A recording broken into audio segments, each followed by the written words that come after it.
నమస్తే, welcome to ANN news. ఈరోజు వార్తాపత్రికలోని ముఖ్యమైన విశేషాలు చూస్తే, ముందుగా మహాదిన పత్రికలో చూస్తే కూడా అన్ని వర్గాలకు మేలు చేసేలా బడ్జెట్, అలాగే TPCC chief Mahesh Kumar Goud drugs కార్యకలాపాల్లో కేటీఆర్ టీం. ఇక Bhatti budget bogus budget, Harish Rao విమర్శలు, అలాగే బట్టి బడ్జెట్ అంకెల గారడి, ఒక failed false fancy budget, BJP రాష్ట్ర అధ్యక్షులు రామచంద్రరావు ఫైర్. ఇక కనిపించిన నెలవంక నేడే రంజాన్, శుభాకాంక్షలు తెలిపిన సీఎం రేవంత్ రెడ్డి, అలాగే ఏపీ సీఎం చంద్రబాబు నాయుడు.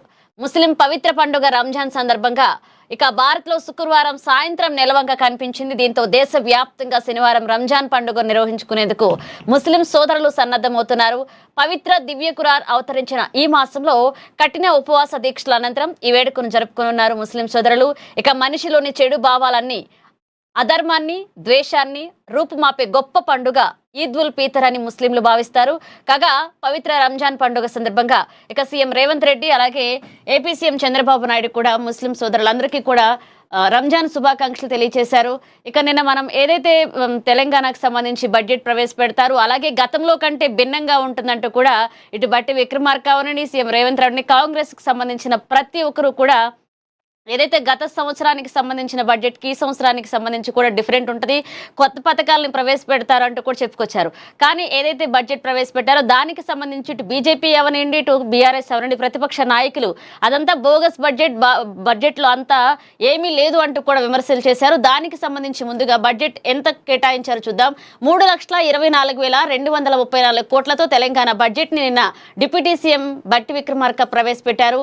ఇక తెలంగాణ ప్రభుత్వం వార్షిక బడ్జెట్ ప్రవేశపెట్టిన దాంట్లో కూడా ప్రతి పౌరుడికి సామాజిక ఆర్థిక న్యాయం అందించడమే తమ లక్ష్యమని పేర్కొన్నారు. అంబేద్కర్ అడుగుజాడలోనే పాలన సాగిస్తున్నట్లుగా తెలిపారు. ఇక 2 గంటల పాటు బట్టి బడ్జెట్ ప్రసంగం సాగింది. అటు శాసన మండలిలో ఉత్తమ్ కుమార్ రెడ్డి బడ్జెట్ ను ప్రవేశపెట్టారు. ఉత్తమ్ బడ్జెట్ ప్రసంగం పూర్తిగా ఇంగ్లీష్ లో సాగింది. బడ్జెట్ లో కొత్త పథకాలు కూడా ప్రవేశపెట్టారు. ఇక అందరికీ జీవిత బీమా అంటూ హామీ ఇచ్చారు. ఇక బడ్జెట్ స్వరూపం చూస్తే కూడా మొత్తం బడ్జెట్ 3,24,234 కోట్లు. ఇక రెవెన్యూ వ్యయం 2,34,406 కోట్లు, మూలధన వ్యయం 47,264 కోట్లు, 67 కోట్లు. ఇక ఫైనల్ గా బడ్జెట్ లో ఏ పథకానికి ఎంతంత ఇచ్చారో కూడా మనం చూద్దాం.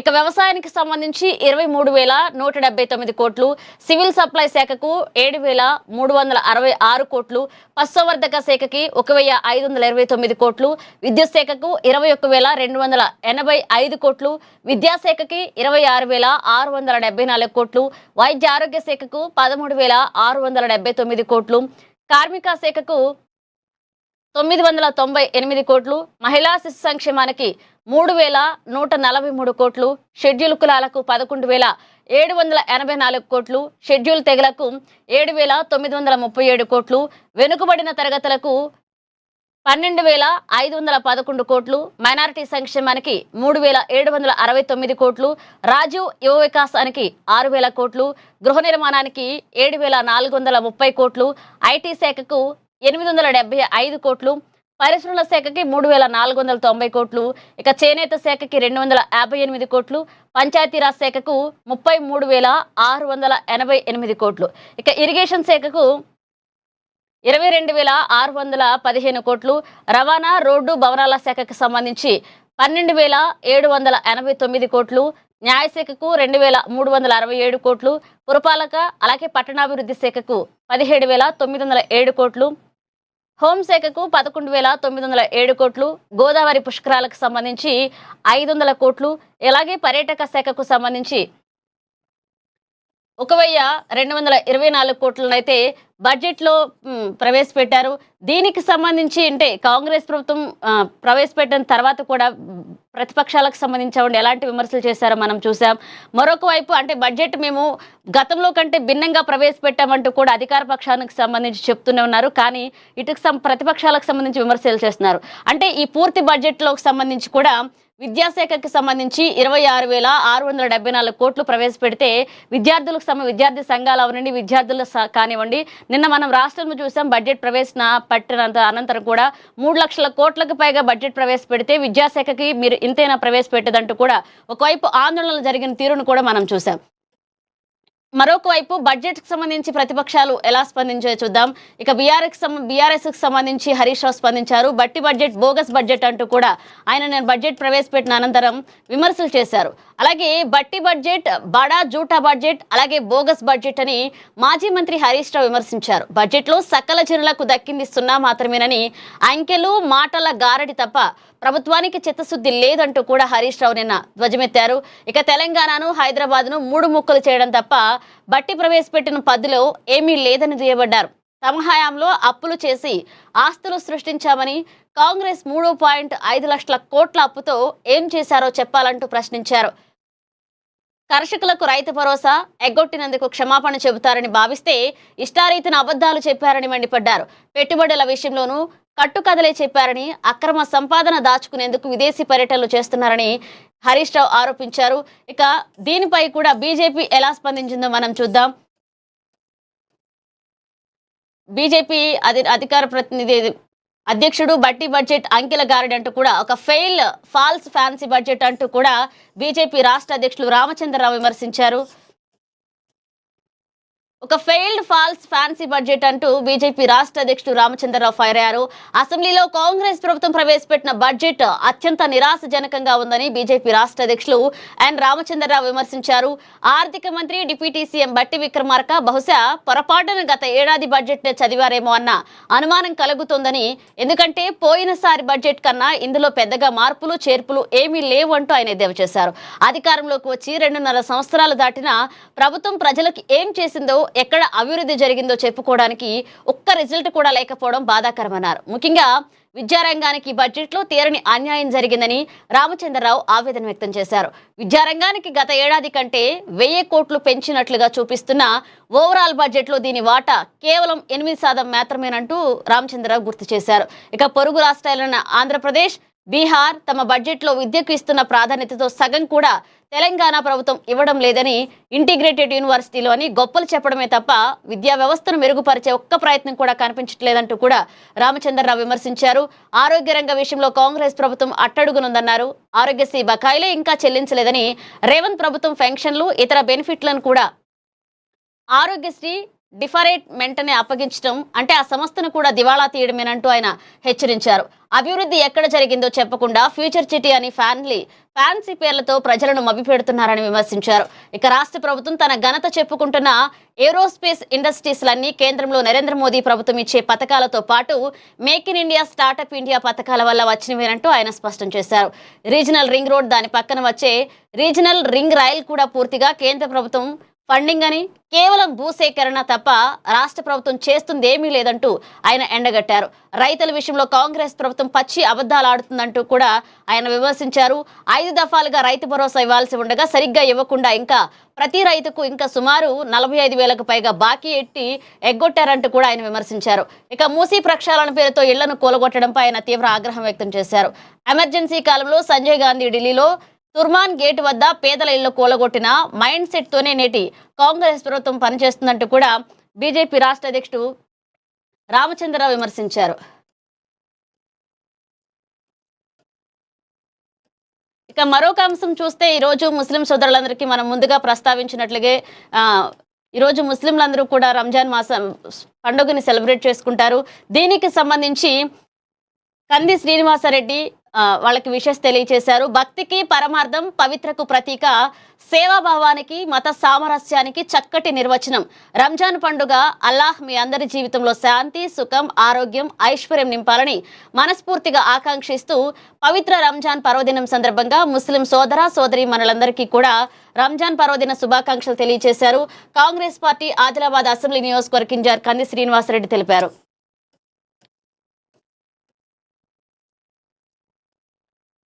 మరొక అంశం చూస్తే కూడా మూసీపై ముందుకే నష్టపోయేవారని ఎలా ఆదుకోవాలో చర్చిస్తున్నాం. ఇక ఉత్తమ్ కుమార్ రెడ్డి మూసీ సంబంధించి కూడా నిన్న కేబినెట్ విస్తరణపై చర్చించారు.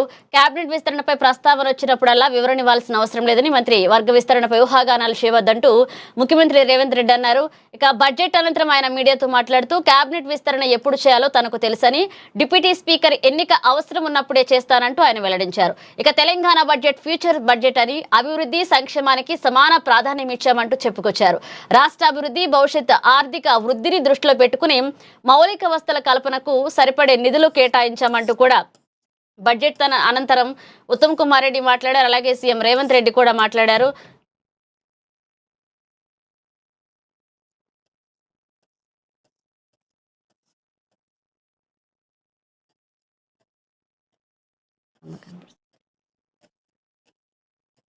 ఇక మరొక అంశం చూస్తే బడ్జెట్ కు సంబంధించి కూడా నిన్న బండి సంజయ్ కూడా మాట్లాడారు. మరొక శ్రీలంకలా మారుస్తారా అంటూ కూడా ఆయన ఫైర్ అయ్యారు. తెలంగాణ బడ్జెట్ పై బండి సంజయ్ నిప్పులు చెరిగారు. అంకెల గారడితో ప్రజలను వంచిస్తున్నారు. రైతు భరోసా ఒక మోసం, 6 గ్యారంటీలు మాటేమిటి? అలాగే కేంద్ర మంత్రి బండి సంజయ్ అధికార పార్టీకి సంబంధించి ప్రశ్నల వర్షం కురిపించారు. తెలంగాణ రాష్ట్ర ప్రభుత్వం ప్రవేశపెట్టిన తాజా బడ్జెట్ పై కూడా బండి సంజయ్ అలాగే ప్రతిపక్షాలు విమర్శించారు, మనం చూసాం. అలాగే కరీంనగర్ వేదికగా కూడా ఆయన రాష్ట్ర ప్రభుత్వ తీరును ఎండకడుతూ సంచలన వ్యాఖ్యలు చేశారు. ప్రస్తుత కాంగ్రెస్ ప్రభుత్వం అనుసరిస్తున్న ఆర్థిక విధానాలు చూస్తుంటే తెలంగాణ రాష్ట్రం భవిష్యత్తులో మరొక శ్రీలంకలా మారబోతుందా అనే భయం కలుగుతుందని ఆయన ఆందోళన వ్యక్తం చేశారు. కేవలం అంకెల గారెడితో, ఆర్భాటపు ప్రకటనలతో ప్రజలను మోసం చేయడమే తప్ప ఈ బడ్జెట్లో సామాన్యుడికి ఒరిగిందేమీ లేదని కొట్టిపారేశారు. ముఖ్యంగా రాష్ట్రంలో అమలు చేస్తున్న సంక్షేమ పథకాలు, రైతు సంక్షేమంపై ప్రభుత్వం అనుసరిస్తున్న వైఖరిని బండి సంజయ్ తీవ్రంగా తప్పుపట్టారు. కాంగ్రెస్ పార్టీ పాలన ప్రజల చేతికి చిప్పిచ్చేలా ఉందని, ఇది తెలంగాణ ఆత్మగౌరవానికి దెబ్బ అని ఆయన విమర్శించారు. మనది బిచ్చపు బతుకులేనా అంటూ భావోద్వేగపూరిత ప్రశ్నను సంబంధించిన ఆయన ఇప్పుడు తెలంగాణ సమాజం మేల్కొనాల్సిన సమయం ఆసన్నమైందని పిలుపునిచ్చారు. ఈ బడ్జెట్ కేటాయింపులన్నీ ప్రగల్భాలకే పరిమితమని, ఆచరణలో శూన్యమని ఆయన ఎద్దేవా చేశారు. రైతు భరోసా పథక విషయంలో సీఎం రైతులను అమాయకులను చేస్తున్నారంటూ బండి సంజయ్ ఆరోపించారు. కేవలం 18 కోట్ల రూపాయలు మాత్రమే కేటాయించి రైతులకు అన్యాయం చేస్తున్నారని మండిపడ్డారు. 6వ 5లో ఇవ్వాల్సిన నిధులను కేవలం 4 వాయిదాలకే పరిమితం చేసి మిగిలిన 2 వాయిదాలను ఎగ్గొట్టేందుకు ప్రభుత్వం ముందస్తు ప్రణాళికలు సిద్ధం చేసిందని ఆయన విమర్శించారు. ఒకసారి నిధులిచ్చి పాతది ఇవ్వక, వచ్చేది ఇవ్వక రైతులను అయోమయానికి గురిచేస్తూ చివరకు దుకాణం బంద్ అనే రీతిలో ముఖ్యమంత్రి వ్యవహరిస్తున్నారంటూ కూడా ఆయన విమర్శించారు.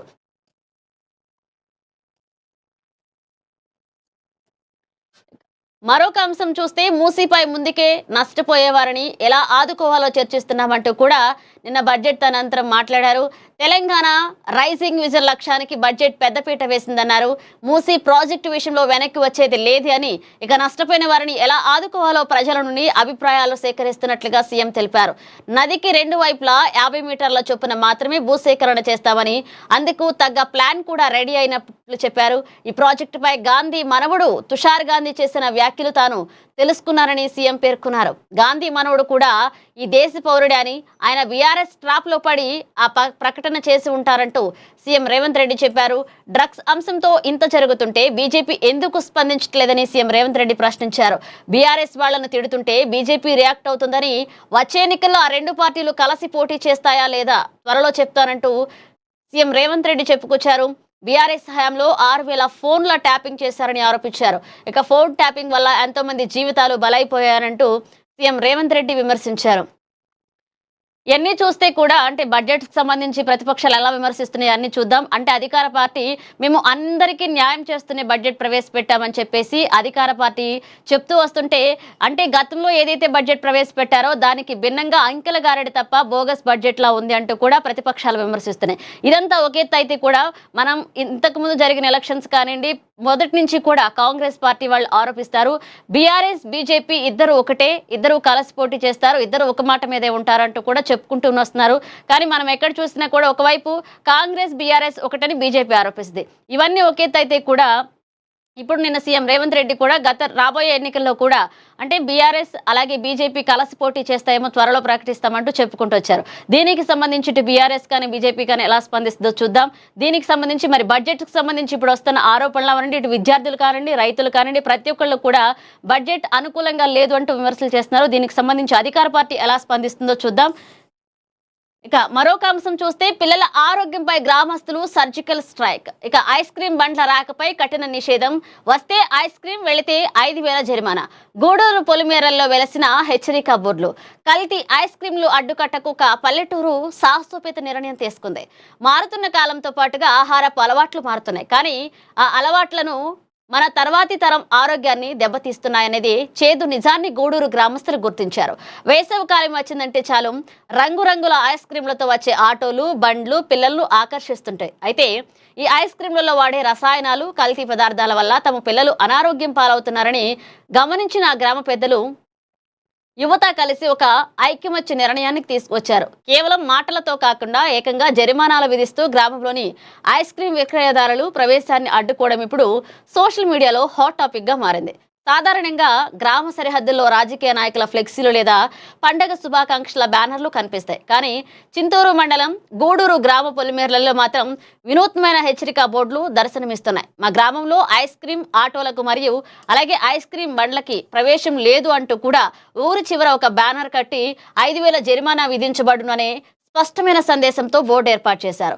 ఈ నిర్ణయం తీసుకోవడానికి బలమైన కారణమే ఉందని గ్రామస్తులు చెప్తున్నారు. ఇటీవలే కాలంలో ఇక గ్రామంలోకి వస్తున్న ఐస్ క్రీం బండ్లలో నాణ్యత లేని కల్తీ ఐస్ క్రీంలను విక్రయిస్తున్నారని, వాటిని తిన్న పిల్లలు పంటి సమస్యలు, కడుపు నొప్పి వంటి అనారోగ్య సమస్యలు తలెత్తున్నాయని వారు ఆవేదన వ్యక్తం చేస్తున్నారు. ఇక వ్యాపారులు వాడే ఐస్ క్రీంలలో పాలు లేదా నాణ్యమైన పదార్థాలకు బదులుగా హానికరమైన రంగులు, రసాయనాలు వాడుతున్నారనే అనుమానాలు వ్యక్తమవుతున్నాయి. ఇక గ్రామంలోని కొందరు పిల్లలు వరుసగా అనారోగ్యానికి గురి కావడంతో గ్రామ పంచాయతీ మరియు పెద్దలు సమావేశమైన ఈ కెట్ నిర్ణయాన్ని తీసుకున్నారు.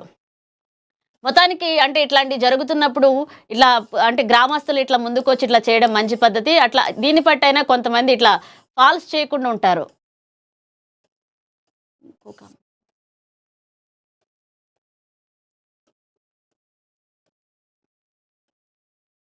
ఇక మరొక అంశం చూస్తే కూడా ఇంతకు ముందు ప్రస్తావించాం. అలాగే బంధుమిత్రులందరితో సంతోషంగా రంజాన్ వేడుకలు నిర్వహించుకోవాలని ఈ సందర్భంగా రేవంత్ రెడ్డి అంటే ముస్లిం సోదరులందరికీ కూడా రంజాన్ శుభాకాంక్షలు తెలిపారు. అలాగే ముస్లింలకు ఏపీ సీఎం చంద్రబాబు నాయుడు కూడా డిప్యూటీ సీఎం పవన్ కళ్యాణ్ రంజాన్ శుభాకాంక్షలు తెలిపారు.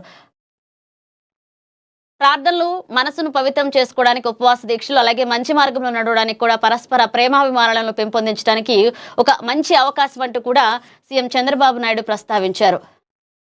ఇక మరొక అంశం చూస్తే భద్రాచలం దేవస్థానం అభివృద్ధికి మాస్టర్ ప్లాన్. 3 దశల్లో అభివృద్ధి పనులు.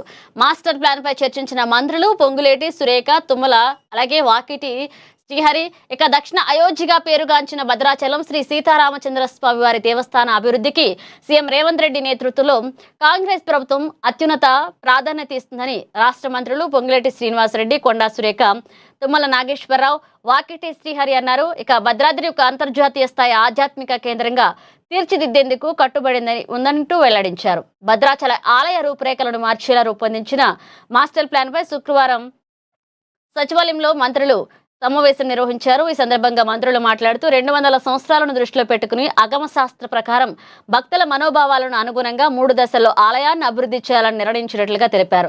ఇక దీనిపై సీఎం రేవంత్ రెడ్డితో చర్చించిన తర్వాత మాస్టర్ ప్లాన్ కు తుది రూపునివ్వాలంటూ సమావేశంలో నిర్ణయించారు. ఇక వచ్చే ఏడాది గోదావరి పుష్కరాలు ప్రారంభమయ్యే నాటికి భద్రాచలంలో పుష్కర ఘాట్ తో పాటుగా మొదటి దశ ఆలయ అభివృద్ధి పనులు పూర్తయ్యేలా ప్రణాళికలు సిద్ధం చేయాలంటూ కూడా నిన్న జరిగిన సమావేశంలో మంత్రులు చర్చించారు. మరొక వైపు 3,24,234 కోట్లతో తెలంగాణ బడ్జెట్. ఆల్రెడీ ఇంతకు ముందు మనం ప్రస్తావించాం. ఇక సామాన్యుడిపై ధరల పీడు. 2 వారాల్లోనే ఆకాశానికి నిత్యావసరాల కేంద్రంపై కాంగ్రెస్ తీవ్ర విమర్శలు. దేశవ్యాప్తంగా నిత్యావసర సరుకులతో పాటు వివిధ రకాల వస్తువులు ధరలు ఆకాశాన్ని అంటున్నాయని ప్రతిపక్ష కాంగ్రెస్ పార్టీ తీవ్ర స్థాయిలో ధ్వజమెత్తింది. కేవలం గత 2 వారాల వ్యవధిలోనే సామాన్యులను నడ్డి విరిచేలా అనేక వస్తువుల ధరలు భారీగా పెరిగాయని, ఈ అడ్డు అదుపు లేని ధరల పెరుగుదలతో సామాన్య మధ్యతరగతి ప్రజలు తీవ్ర ఇబ్బందులు పడుతున్నారని కాంగ్రెస్ ఆవేదన వ్యక్తం చేసింది. ఇక రోజువారీ అవసరాలకు వినియోగించే వస్తువుల నుండి ప్రయాణ ఖర్చుల వరకు అన్నింటిపైన కేంద్రం భారం మోపుతోందంటూ ప్రతిపక్ష నాయకులు ఆరోపించారు. అలాగే గడిచిన 15 రోజుల్లోనే పెరిగిన ధరల వివరాలను కాంగ్రెస్ పార్టీ ప్రముఖంగా ప్రస్తావించింది.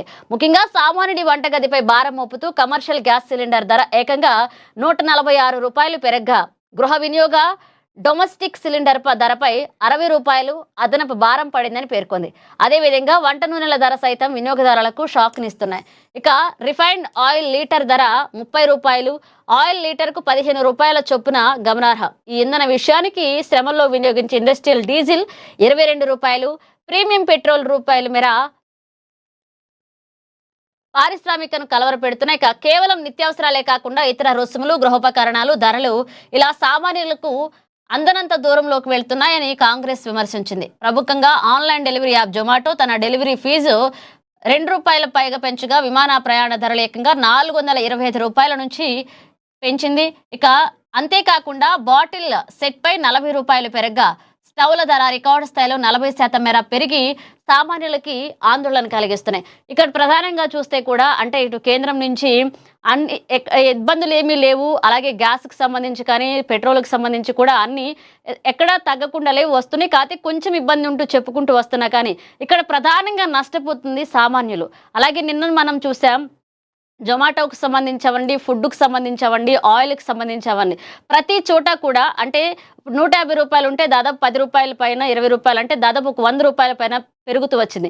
అంటే సామాన్యులు ఎలా కొనుక్కోవాలి దీనికి సంబంధించి అంటూ పెద్ద పెద్ద ఎత్తున పలు ప్రాంతాల్లో కూడా అంటే డీజిల్ రేట్లు పెరుగుతున్నాయి, నిత్యావసర సరుకుల రేట్లు పెరుగుతున్నాయి అంటే కూడా ఆందోళన చేస్తున్న పరిస్థితి కనిపిస్తుంది. దీనికి సంబంధించి కూడా అధికార పార్టీ ఇప్పుడు పెంచిందంటూ కూడా నిన్న విమర్శిస్తూ మనం చూసాం. దీనికి సంబంధించి మరి ఎప్పుడు కొలిక్కి వస్తుందో కూడా మరొక అంశం మనం వేచి చూడాలి.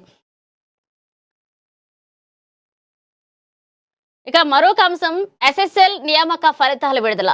టిఎస్ఎల్ పిఆర్బి చైర్మన్ వివి శ్రీనివాసరావు తెలంగాణ రాష్ట్ర ఫోరెన్సిక్ సైన్స్ ల్యాబొరేటరీలో ఖాళీగా ఉన్న వివిధ విభాగాల పోస్టుల భర్తీ ప్రక్రియను పూర్తి చేసినట్లుగా తెలంగాణ రాష్ట్ర స్థాయి పోలీసు నియామక బోర్డు చైర్మన్ వివి శ్రీనివాసరావు ఒక ప్రకటనలో తెలిపారు. 2025 నవంబర్ 14న జారీ చేసిన నోటిఫికేషన్ ద్వారా మొత్తం 60 పోస్టులకు గాను 59 పోస్టులకు అభ్యర్థులను ఎంపిక చేస్తామన్నారు. ఎంపికలో భాగంగా సైంటిఫిక్ ఆఫీసర్ అలాగే విభాగంలో 2 ఖాళీలకు 2 పురుషులు, సైంటిఫిక్ ఆఫీసర్లో 3 ఖాళీలకు 2 పురుషులు, ఒక మహిళా అభ్యర్థి ఎంపికయ్యారని వివరించారు. అలాగే సైంటిఫిక్ ఆఫీసర్ బయాలజీ, సెరాలజీలో 3 ఖాళీలకు 1 పురుషుడు, 2 మహిళలు, కంప్యూటర్స్ విభాగంలో 2 ఖాళీలకు ఒక్కొక్కరు చొప్పున పురుష, మహిళా అభ్యర్థులు ఎంపికయ్యారు. సైంటిఫిక్ అసిస్టెంట్ విభాగాల్లో ఫిజికల్ జనరల్లో 5 ఖాళీలకు 4 పురుషులు, 1 మహిళా అభ్యర్థి, కెమికల్లో 10 ఖాళీలకు 8 మంది పురుషులు, 1 మహిళా అభ్యర్థి మొత్తం 9 మంది ఎంపికయ్యారు. బయాలజీ అలాగే సెరాలజీలలో 10 ఖాళీలకు 4 పురుషులు, 6 మహిళలు, కంప్యూటర్లో 7 ఖాళీలకు 6 పురుషులు, 1 మహిళా అభ్యర్థిని ఎంపిక చేసినట్లుగా తెలిపారు.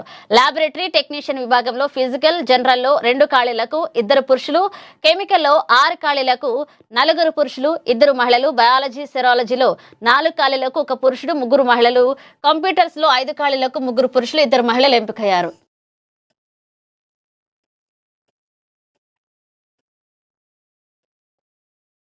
పరిధి మాది కాకపోయినా పనిచేస్తాం, సహకారం అందిస్తామంటున్నారు భద్రాచలం పోలీసులు. ఇక భద్రాచలం పక్కన ఆంధ్ర ప్రాంతమైన గోదావరి ప్రాంతంలో 5 యువకులు గల్లంతైన సంఘటన సంచలనం సృష్టించిన సంగతి విదితమే. ఈ ప్రాంతం మొత్తం ఏలూరు జిల్లా కుక్కునూరు మండలం వెలేరు వెంకటాపురం కిందికి వస్తుంది. దీనికి సంబంధించి విధిలో భాగంగా ఉదయం సమయం నుంచి ఆంధ్ర పోలీసులకు సహకారంగా భద్రాచలం పట్టణ పోలీసులు పొద్దు నుంచి గాలింపు చర్యలు చేపట్టారు.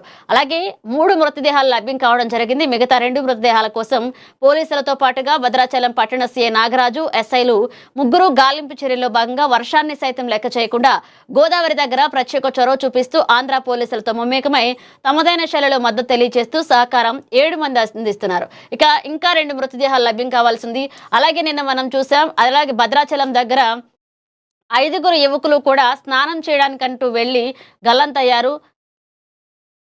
ఇక మరొక అంశం, అర్హులైన రైతులు రైతు భరోసాకి దరఖాస్తు చేసుకోవాలి. నేలకొండపల్లిలో అర్హులైన మండల రైతులందరూ కూడా రైతు భరోసాకి దరఖాస్తు చేసుకోవాల్సిందిగా మండల వ్యవసాయ అధికారి ఎం రాధా కోరారు. గోదావరిలో విషాదం. ఇంతకుముందు మనం చూసాం భద్రాద్రి కొత్తగూడెం జిల్లా భద్రాచలం పరిధిలో గోదావరి నదిలో జరిగిన విషాద ఘటన ప్రాంతాన్ని కలచివేసింది.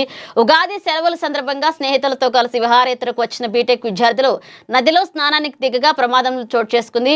అమరావతిలోని ఎస్ఆర్ఎంటీ కాలేజీలో బీటెక్ 2వ సంవత్సరం చదువుతున్న విద్యార్థులు తమ స్నేహితులు అభిరామ్ శ్రీకర్లతో కలిసి యాటపాక మండలం పురుషోత్తపట్నం గ్రామ శివారులోని కొల్లిగూడెం ఇసుక ర్యాంప్ సమీపంలో గోదావరి నదికి వెళ్లారు. అలాగే లోతు తెలియక 5గురు విద్యార్థులు కూడా వాటర్లో మునిగి 3 గల్లంతయ్యారు. మరొక 2 మృతదేహాలు వెలికి తీయాల్సింది. మరొక వైపు సారపాకలో వరుస గుండెపోటు మరణాలు, ప్రజలు ఆందోళన.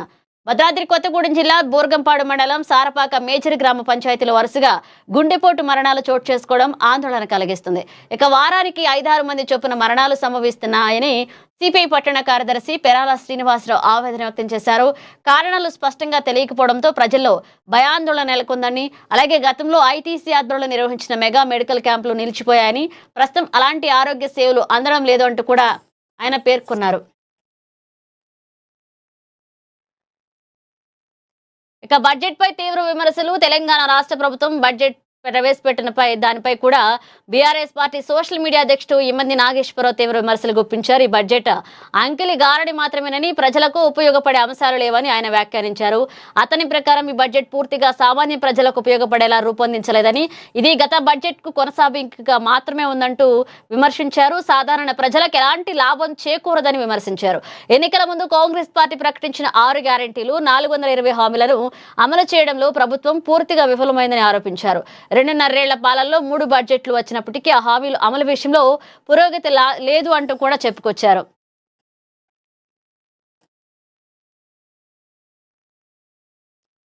జలాశయాలను కలుషితం చేయకూడదు, చుట్టూ పరిసర ప్రాంతాలు ఉంచుకోవాలి అంటూ కూడా జమాతే ఇస్లామీ హింద్ షేక్ అబ్దుల్ బాసిత్ తెలియజేశారు.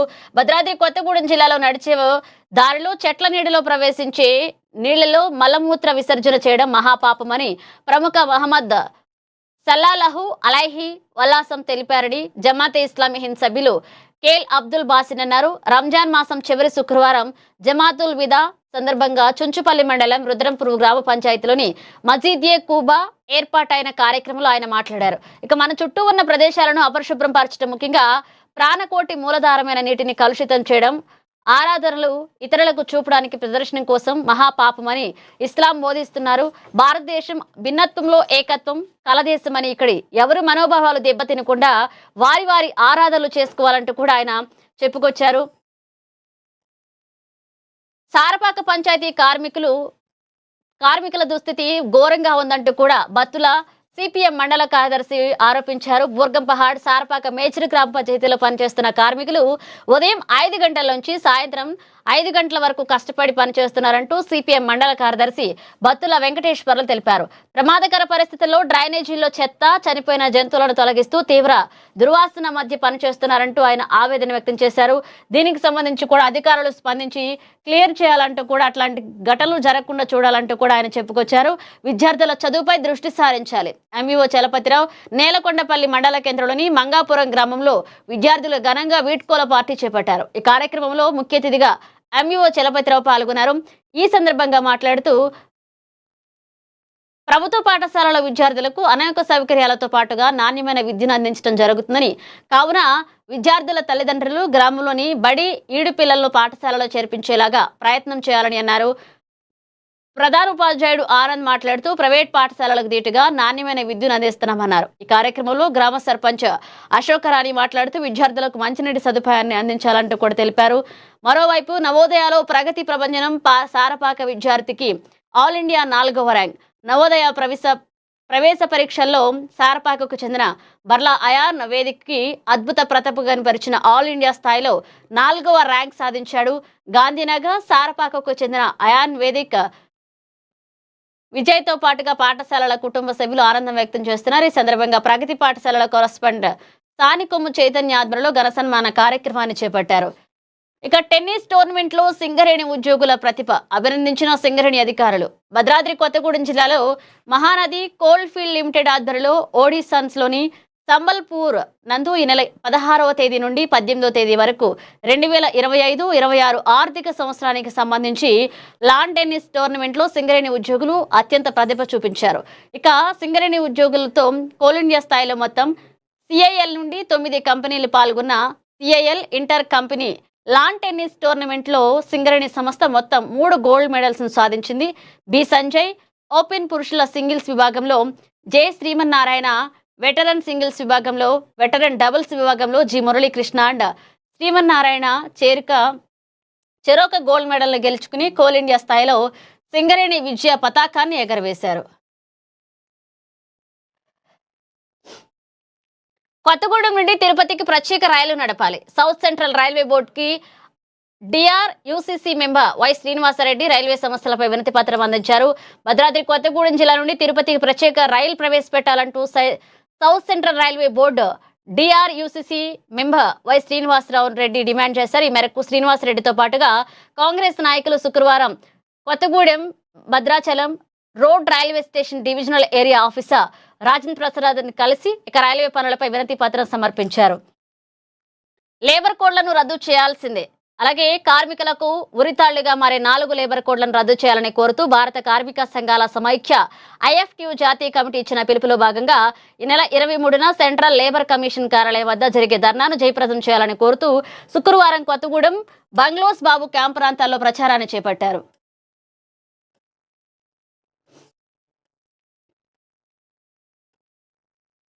తెలంగాణలో బీసీ రిజర్వేషన్ల సమస్య.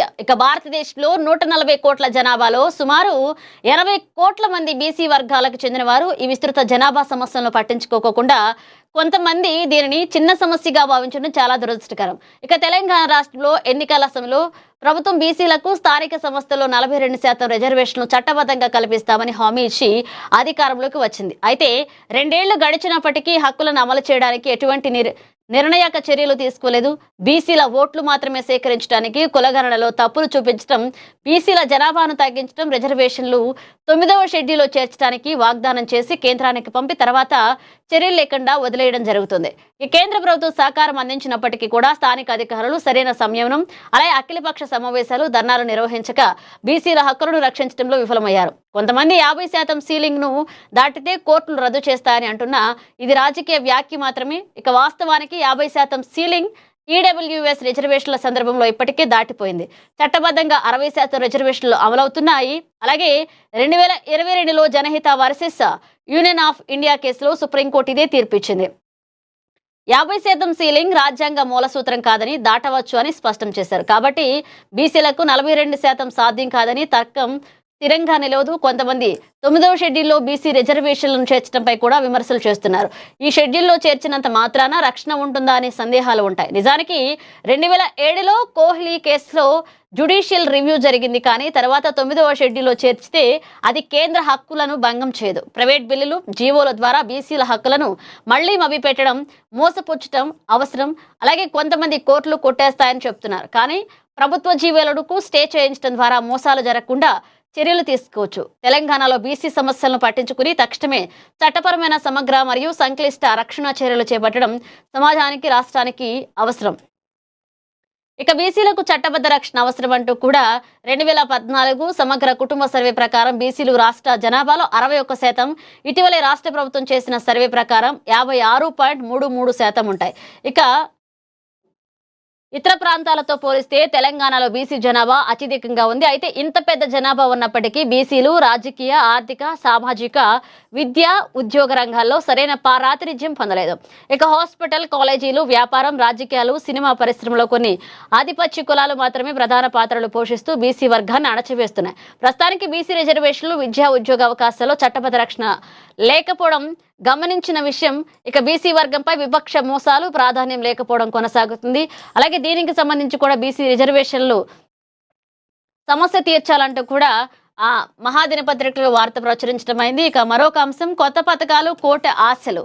తెలంగాణ రాష్ట్ర ప్రభుత్వం కొత్త పథకాలతో కోటి ఆశలు కల్పించింది. ఇంకా ప్రారంభం కాని పథకాలు ఊరిస్తున్నా కొత్త పథకాలు ఎంతో కొంత మేలు చేసేవిగా ఉన్నాయని, ప్రధానంగా విద్య, ఆరోగ్య రంగాలకు పెద్దపీట లభించిందన్న విశ్లేషణ బట్టి విక్రమార్క పద్దుపైనే.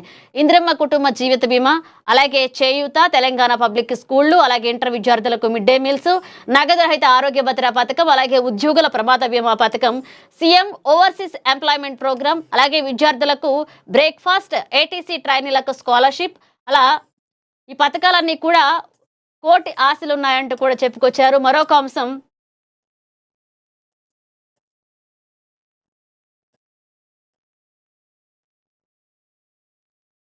హర్యానాలో గుండెపోట్లు 6 ఏళ్లలో 18,000 మంది యువత మృతి చెందారు. మీ వయసు 18 నుంచి 45 మధ్య ఉంటే జాగ్రత్త.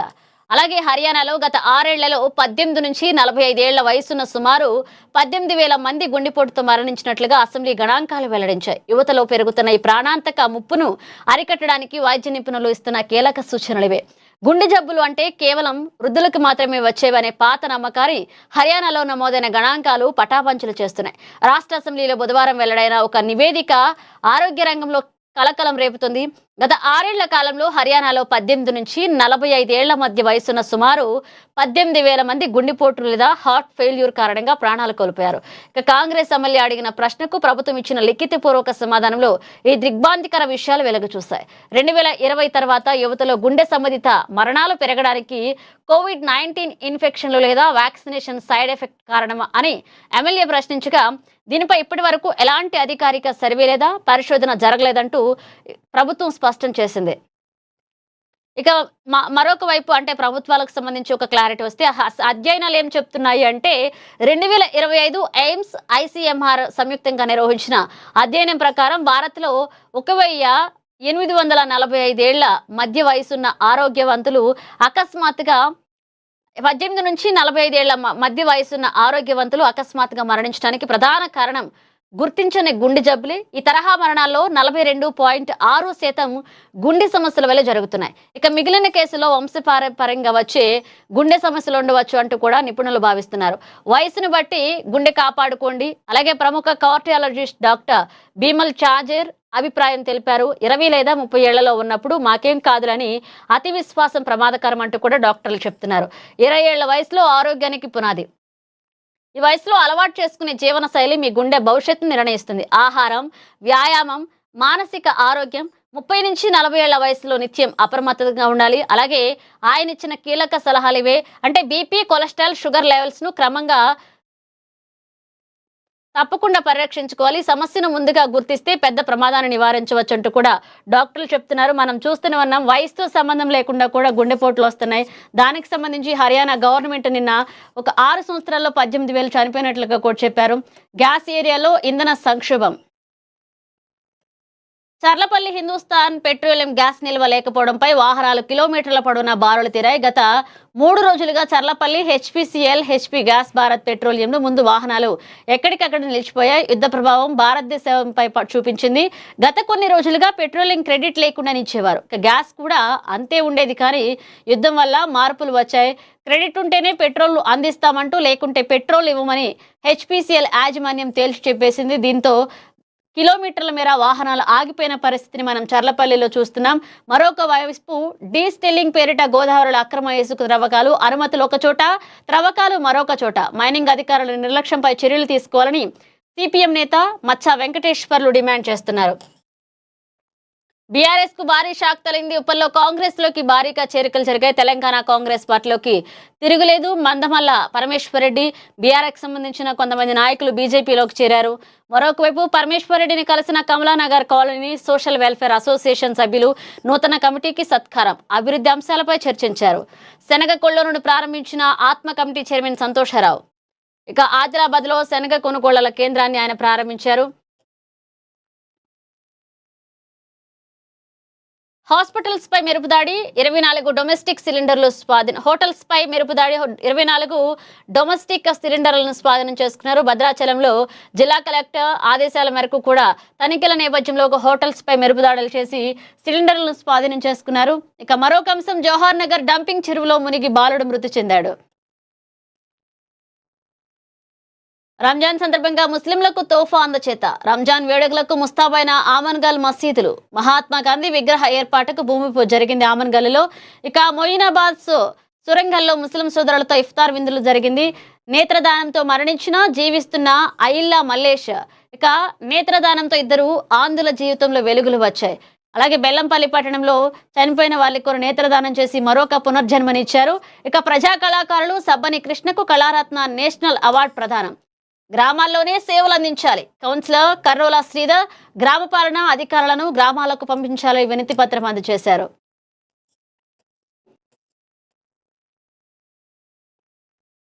కులం గడప లోపలే బయట మనమంతా హిందువులం. నల్గొండ జిల్లాలో హిందూ సమ్మేళన ఆహ్వాన పత్రిక ఆవిష్కరణ చేశారు. ఆర్ఎస్ఎస్ శతాబ్ది ఉత్సవాల వేళ ఐక్యతకు పిలుపునిచ్చారు. ప్రజాపాలన లేక రాక్షస పాలన, ఆశా వర్కర్లు గర్జన, ఇందిరాభవన్ ముట్టడికి యత్నం, కనీస వేతనం 18,000 ఇవ్వాలంటూ కూడా గత కొన్ని రోజులుగా ఆశా వర్కర్లు డిమాండ్ చేస్తున్నారు. ఇక తెలంగాణ విచారంలో రేవంత్ విప్లవం. ఇకపై 10th బోర్డు పరీక్షలు రద్దు. నర్సరీ నుంచి 12వ తరగతి వరకు ఒకే గొడుగు కిందకు సీఎం రేవంత్ రెడ్డి సాహసోపేత నిర్ణయం తీసుకున్నారు. విద్యార్థులపై ఒత్తిడి తగ్గించేలాగా నయా విద్యా విధానం. కార్పొరేట్ పాఠశాలలకు దీటుగా సర్కారీ విద్య, తెలంగాణ పబ్లిక్ స్కూల్స్ తో పాటు విద్యా వ్యవస్థలో సరికొత్త అధ్యాయం వచ్చిందని మనం చెప్పుకోవచ్చు. ఇక ప్రజాపాలన బడ్జెట్ లో తెలంగాణ రాష్ట్ర ప్రభుత్వం బడ్జెట్ కాంగ్రెస్ పార్టీ అంటేనే ప్రజల బాగు కొరకు ఆలోచించే ప్రభుత్వం అంటూ కూడా కార్యకర్తలు చెప్పుకొస్తున్నారు. వాహనదారులకు షాక్. యుద్ధ భయాలతో ఇంధన ధరల పెంపు. లీటర్కు 2.35 పెరిగిన ప్రీమియం పెట్రోల్ సాధారణ పెట్రోల్కు ఊరటనిచ్చింది. ఇక మహాదిన పత్రికలో కూడా సినిమాకి సంబంధించి చూస్తే దురంధర్ 2 ఫస్ట్ డే కలెక్షన్స్ మొదటి సినిమాగా record. Dhurandhar 2 first day box office వద్ద కలెక్షన్స్ సునామీ సృష్టించింది. స్ట్రీట్, జవాన్, యానిమల్ వంటి చిత్రాల రికార్డులను బదలకొట్టి బాలీవుడ్ లో అధిక వసూళ్లు సాధించిన చిత్రంగా నిలిచింది.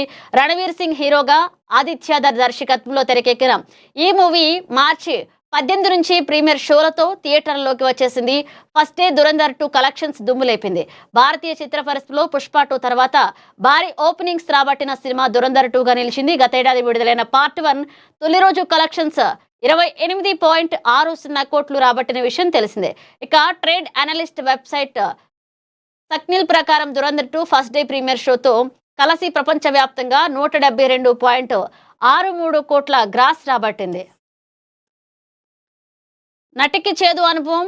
హైవేపై తాగుబోతుల వేధింపు. బాలీవుడ్ నటి నిమిషా నాయర్కు చేదు అనుభవం ఎదురైంది. ముంబైలో బాంద్రాలో క్యాబ్లో వెళుతున్న సమయంలో గుర్తు తెలియని వ్యక్తులు తనను ఇబ్బంది పెట్టారంటోంది. ఈ మేరకు ఒక వీడియోను సోషల్ మీడియాలో షేర్ చేసింది. ఉదయం 4:50 గంటల సమయంలో నేను క్యాబ్లో వెళ్తున్నాను. ఆ సమయంలో డ్రైవర్ ఓ బైక్ను ఓవర్టేక్ చేశాడు. ఆ బైక్ పై ఉన్నవారు బాగా తాగినట్లున్నారు. వాళ్లను దాటేసినందుకు కోపంతో వాళ్ళు ఇలా చేశారంటూ కూడా ఆమె ఒక వీడియోని రిలీజ్ చేశారు. ఈ హీరోయిన్ ఎవరో గుర్తుపట్టారా? పైన కనిపిస్తున్న టాలీవుడ్ హీరోయిన్ ఎవరో గుర్తుపట్టారా? తాజాగా యమ్ముడు ఇన్స్టాలో షేర్ చేసిన ఫోటోస్ అందరి దృష్టిని ఆకర్షిస్తున్నాయి. ఇంతకీ ఆమె ఎవరంటే ఒకప్పుడు ఇండస్ట్రీలో అందరినీ దృష్టిని ఆకర్షించిన హీరోయిన్ సైనా బెనర్జీ. ఇంతకీ ఇప్పుడు ఆ ముద్దుగమ్మ మీకు గుర్తొచ్చిందా అంటూ కూడా మహాదిన పత్రికలో ప్రచురించి. ఇంకా మరొక అంశం, తెలుగు హీరోలపై ఎందుకంత కోపం? హీరోయిన్ రియాక్షన్ ఇదే. తమిళ టాప్ మ్యూజిక్ డైరెక్టర్ జీవి ప్రకాష్ కుమార్ హీరోగా నటించిన చిత్రం హ్యాపీ రాజ్. శ్రీగౌరి ప్రియా హీరోయిన్ గా నటించారు. ఒకప్పటి హీరో అబ్బాస్ దాదాపు 10 ఏళ్ల తర్వాత వెండితెరపై ఎంట్రీ ఇస్తున్నాడు.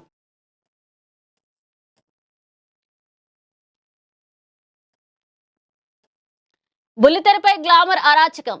జబర్దస్త్ వర్ష బుల్లితెర ప్రేక్షకులకు ప్రత్యేకంగా పరిచయం అక్కర్లేని పేరు. జబర్దస్త్ కామెడీ షో ద్వారా 2 తెలుగు రాష్ట్రాల్లో మంచి పేరు సంపాదించుకుంది ఈ బామ్మ. ఇక అలాగే బుల్లితెరపై సీరియల్ సైతం చేసింది. అయితే తనకు సినిమాలో హీరోయిన్స్ ఛాన్స్ వచ్చినా రిజెక్ట్ చేశారంటూ గతంలో ఓ ఇంటర్వ్యూలో చెప్పుకొచ్చింది ఈ ముద్దుగమ్మ. ఇక మొత్తానికి చూస్తే కూడా ఫిలింకి సంబంధించి కూడా మహాదిన పత్రికకి సంబంధించి కూడా మనం ప్రధానంగా ఈ రోజు బడ్జెట్స్ కి సంబంధించి మెయిన్ అంశాలను అయితే మనం చూసాం. ప్రధానంగా బడ్జెట్ అంటే ప్రతిపక్షాలు విమర్శిస్తున్న తీరును మనం చూసాం. దీనికి సంబంధించి అసెంబ్లీ సమావేశాలు అయితే కొనసాగుతుంటాయి.